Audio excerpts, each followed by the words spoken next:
Hey team, your mate Barry Watson here with my very good friend Bill, where today we are actually Bill is going to help us learn how to make igloos. Is that right, Bill? That's exactly it, Barry. Looking forward to it. It's going to be good, so hang in. Awesome day out here. Yep, let's go. I just want to welcome everybody to the Christchurch Tramping Club New Zealand Igloo Weekend Experience. Woo! It works best if you start off with a perfect circle of your first level of block.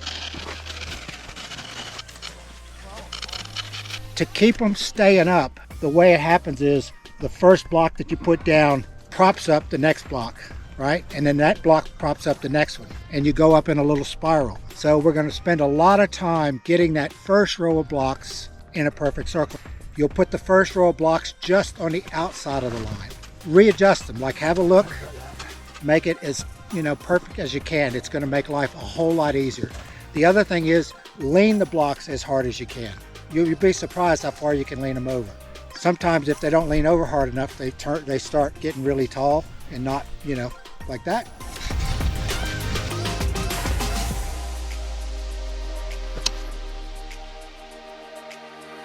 We're going to establish a little quarry. And in this quarry, we're going to cut out the blocks and then send them down to where the igloo is.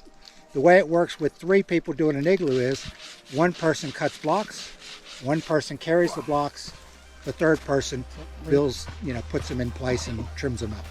And then the person carrying blocks can help. Okay, Bill, what's the next step? Yeah, so the next bit is we're going to cut the door out. Cool. And typically what you'll do is figure out which way the wind's blowing. Yeah. And cut the door downwind of that. And so how big should your door be? Oh, just the smaller you can make it, the better. You want to be able to block it with a pack or a small object, so just enough to squeeze through is all you want.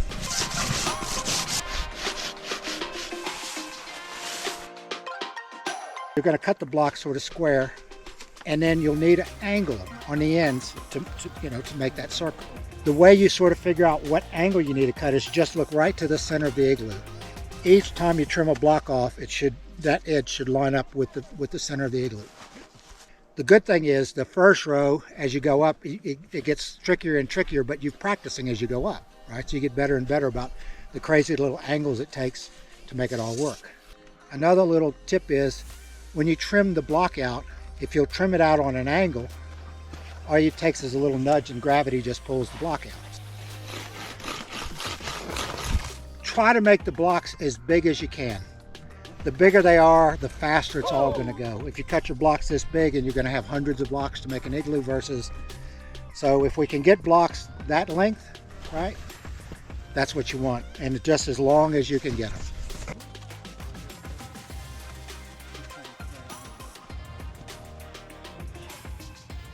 One other little tip, as you're placing the blocks, you'll see that there's gaps in them. You don't need to trim 100%. Just pack it with snow. This is called chinking. So you'll chink all the gaps and the holes with snow.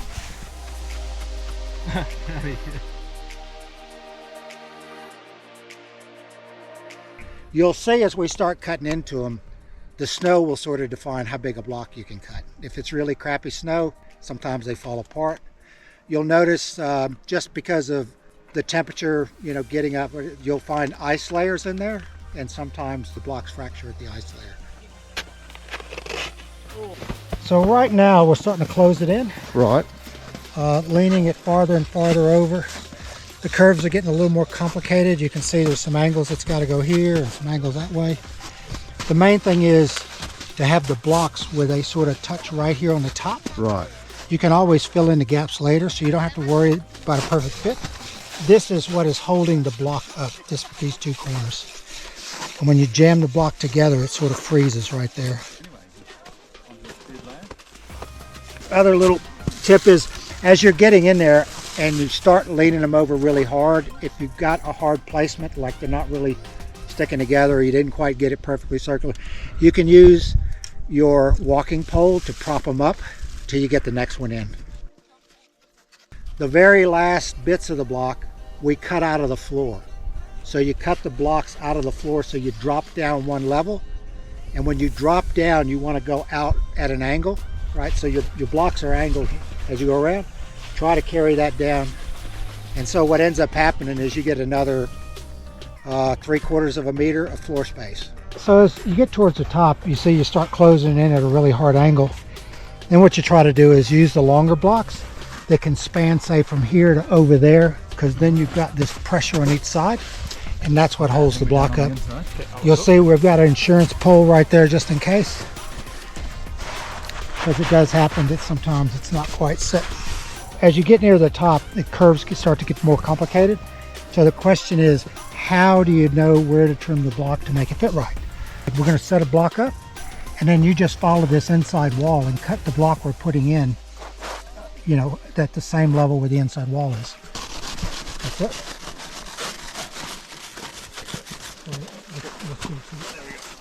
All right, you ready? And this is exactly what he means.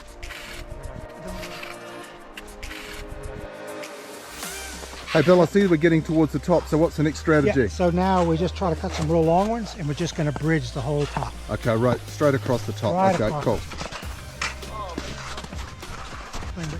Hold it from the middle. No, that's it. What's significant about this block? Oh, this is the keystone block, the very last one. It's like a love heart, actually.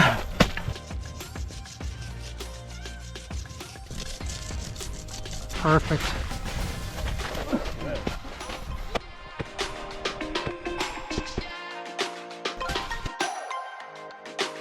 So once we're all sealed in, the last few housekeeping items is leveling out the floor. Obviously just spreading the snow whichever way you can, high side to low side, to get as level as possible. IGLOO is very warm. Well, not very warm, but it'll be 2-3 degrees with people in here. And what happens is it'll start melting the snow or the snow blocks on the inside.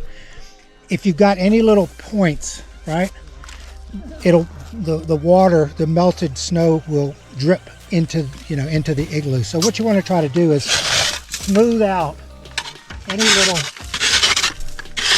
bumps that you can, and that will make it where if they drip, when the snow melts, it just tends to follow the roof of the IGLOO down.